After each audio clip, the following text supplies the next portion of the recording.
Standard deceptive resolutions of 5/7 of 1 in a major key. This topic is actually quite straightforward. It's simply a list of common chords used for this purpose.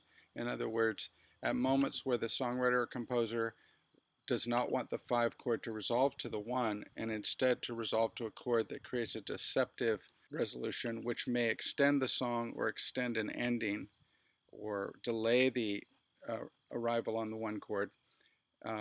This list of chords is the source that is most commonly used. This is the result of surveying thousands of pieces of music that have these kinds of deceptive resolutions in them, and this list of chords is the most popular. It's not the only way to create a deceptive resolution, but it's the most common. There's different theories about why these chords have become the most common, but the most logical theory is that these chords are very good at harmonizing the 2 most common melody notes that follow 5, and those melody notes are Do, so as in the key of D, that would be the note D, or Sol in the key of D, that would be the note A, the 5th note of the scale. So this list of 8 chords, 7 of them are good at harmonizing Do, and 7 of them are good at harmonizing Sol. Okay, so that's the list. So it's really just a matter of memorizing the list and then applying them. They can be applied in different ways. Sometimes they're applied as chords, a single chord that then delays the resolution to 1. For example, if I went directly to this flat 2 major 7 here, notice that 4 of the SDR chords are major 7, modal interchange major 7 chords.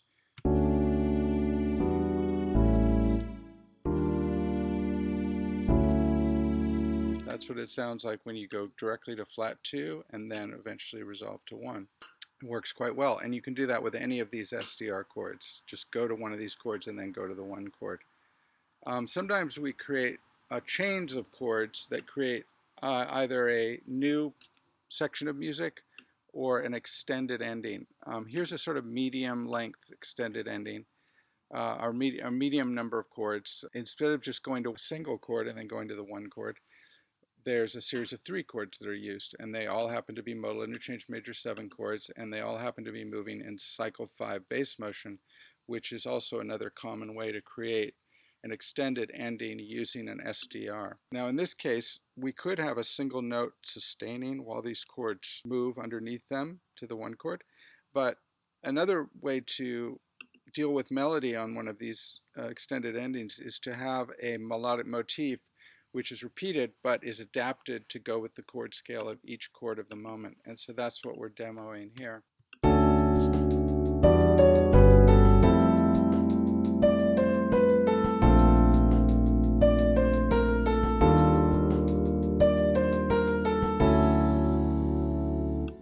Here's a common extended ending that starts with the sharp 4 chord.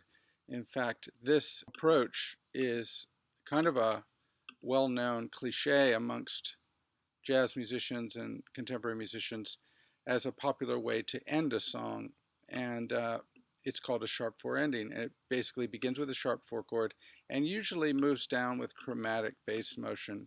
There are different chords that could be used, but chromatic bass motion is usually the goal.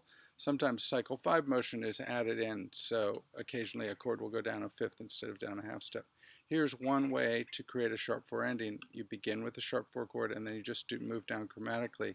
Some of the chords happen to be SDRs in their own right, and some of them are not.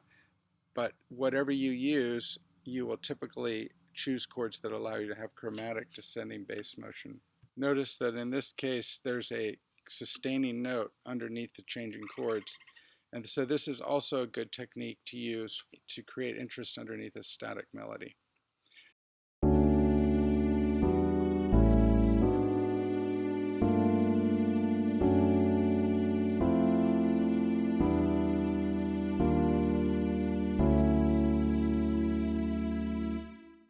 So that's it in essence. If you know this list of chords and you experiment with using them either as single standalone chords that then resolve to 1 or move on to another part of the song, or as a group of chords that create an extended ending.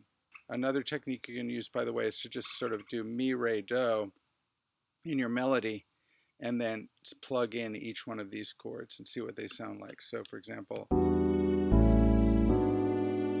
that's what sharp 4 sounds like. That's what 4 minor sounds like. I'll do this flat 3 over here in a minute. And now I'll do flat 2.